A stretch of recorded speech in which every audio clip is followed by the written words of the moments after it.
जय गुरु जी, शुक्राना गुरु जी। आज हम गुरु जी की कृपा से दिव्य आभा का चैप्टर 18 पढ़ने जा रहे हैं। नम आकाश पर प्रज्वलित सूर्य। अपने गुरु की महानता का वर्णन करने की मुझ में सामर्थ्य नहीं है, क्योंकि मात्र शब्द उनकी अद्वितीय दिव्यता के लिए अपर्याप्त है। तथापि उनकी आज्ञा से आदर और प्रेम से भरे कुछ शब्दों में उन्होंने अपनी कृपा से हमें कैसे धन्य करा है, यह अनुभव आपके साथ बांट रही हूँ। जीवन के अस्तित्व का मार्ग मोक्ष प्राप्ति की कामना के समान है। जो अपने जीवन की बागडोर अपने गुरु को समर्पित कर देते हैं, उनके लिए ये सरल हो जाता है। वास्तव में हम मार्गदर्शक न होकर केवल अनुयायी हैं। मेरा जन्म एक जट सिख परिवार में हुआ था। मेरे परिवार में आनंद, सुख, समृद्धि, शिक्षा और अनुशासन किसी का अभाव नहीं था। अपने बचपन से मैं अपने दादा से बहुत प्रभावित रही हूँ, जो सदा धर्म और ईश्वर में विश्वास रखते आए हैं। शनि शनि एक गुरु की महिमा प्राप्त करने का विचार मेरे मन में बस गया। मेरा विवाह भी एक जट सिख परिवार में हुआ। मेरे पति 3 कन्याओं के बाद परिवार में आए थे। इस कारण उन्हें अत्यधिक स्नेह प्राप्त हुआ और उनकी आदतें बिगड़ गई। उनकी सब मांगें पूरी कर दी जाती थी। मद्यपान उनकी सबसे बड़ी समस्या थी, जिसके कारण वे परिवार की उपेक्षा करते थे और स्वयं कोई उत्तरदायित्व उठाने को तैयार नहीं थे। हर लड़की का स्वप्न सुखी दाम्पत्य जीवन होता है और मैं कोई अपवाद नहीं थी। पर जब परिवार का पालक ही नशे में डूबा रहे, किसी के वश में कुछ नहीं रहता। रोज की छोटी मोटी समस्याएं भी अजय लगती हैं। कंधों पर परिवार का बोझ और मेरी दुखी अवस्था ने शीघ्र ही मेरा जीवन नर्क बना दिया। उन्हीं दिनों मेरे दादा घर आए। मेरे अंदर ठहरा हुआ दुखों का बांध मानो टूट गया और उन्हें विश्वास हो गया कि मेरी सहायता होनी चाहिए। मैंने भीगी आंखों से उन्हें बताया कि मुझे पूर्ण गुरु की आवश्यकता है। हम अपने नश्वर शरीर और मन के लगातार प्रयत्नों से भी गुरु के पास नहीं पहुंच सकते, जब तक हम उनके निर्देशित मार्ग पर चलने को तत्पर नहीं है। ऐसी अवस्था आने पर गुरु स्वयं हमें अपने समीप बुलाने का सहज मार्ग निकाल लेते हैं। थोड़े समय के बाद मेरी माँ मुझे गुरु जी के पास ले गई। गुरु जी के यहाँ पहुँचते ही मुझे गुलाब पुष्पों की सुगंध आई। उन्हें देखकर मेरी आंखों में पानी भर गया। अगले कुछ घंटों जब तक मैं वहां पर बैठी रही, मेरी आंखों से निरंतर अश्रु प्रवाहित होते रहे। उस पहले दर्शन के बाद जब भी मेरी गुरुजी से भेंट होती थी, मैं अपनी भावनाओं पर नियंत्रण नहीं रख पाती थी। हर दर्शन के समय मुझे शांति की प्राप्ति होती थी, पर क्यों, यह मेरी तुच्छ बुद्धि की समझ में कभी नहीं आया। संभवतः मेरे आंसू मेरी अंतरात्मा को स्वच्छ कर रहे थे। इस बीच मेरे पति ने और अधिक मद्यपान करना शुरू कर दिया। वह अपने उत्तरदायित्व को बिल्कुल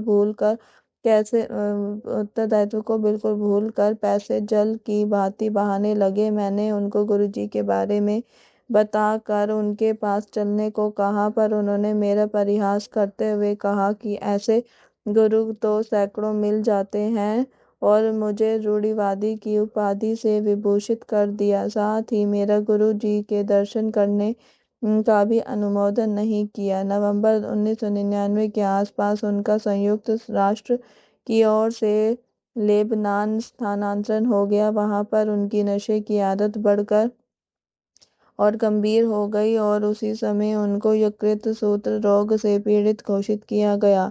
मेरे ऊपर तो दुखों का पहाड़ टूट पड़ा। चिकित्सक के अनुसार उनके यकृत ने काम करना बंद कर दिया था और बता दिया कि अगले 2 वर्ष में उन्हें नए यकृत की आवश्यकता पड़ेगी। इतने कम समय में किसी दाता को ढूंढना असंभव था। ऐसा दानी मिलने पर भी उसका व्यय अत्यधिक होता और शल्य चिकित्सा के परिणाम सफल होने की संभावना भी अति कम थी।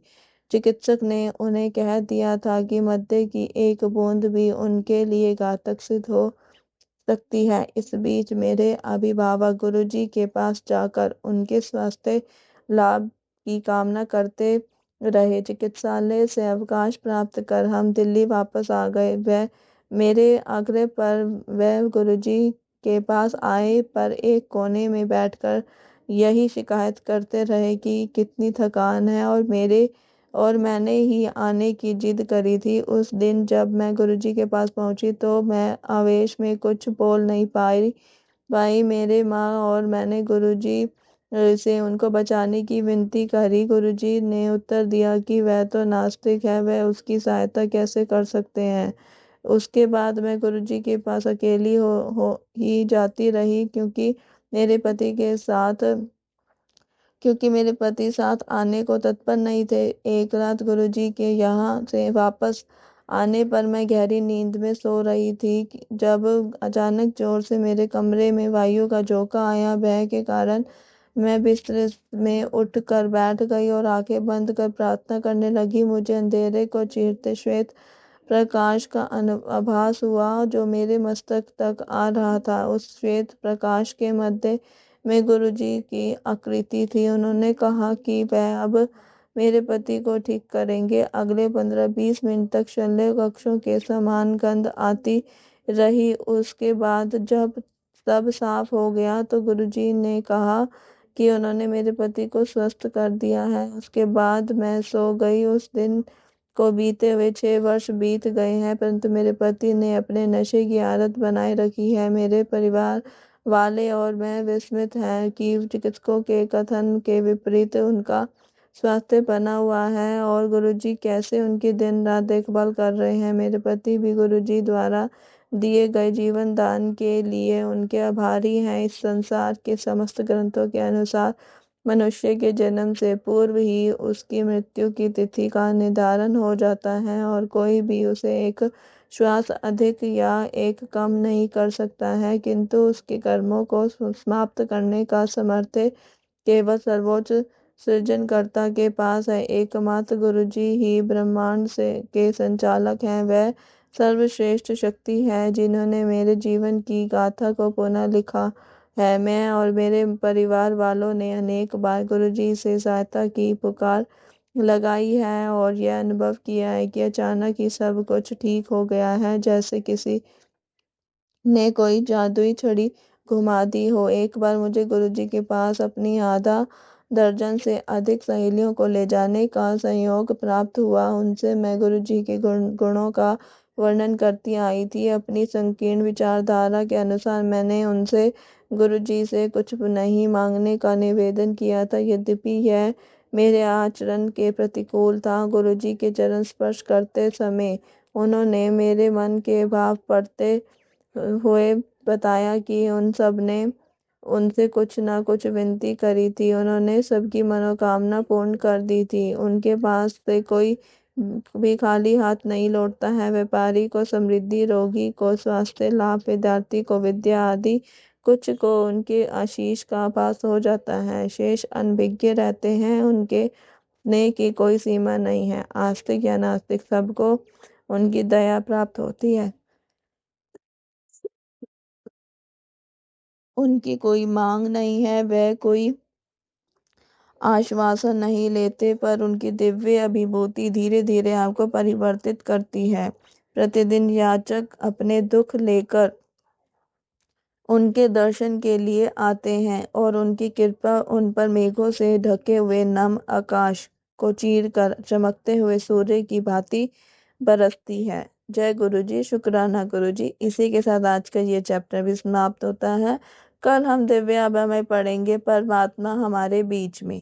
जय गुरु जी, शुक्राना गुरु जी। मेरी वॉइस में किसी को अगर अच्छा लगे तो चैनल को शेयर, लाइक और सब्सक्राइब करना ना भूलें। जय गुरु जी, शुक्राना गुरु जी। ओम नमः शिवाय। शिव जी सदा सहाय। ओम नमः शिवाय। गुरु जी सदा सहाय।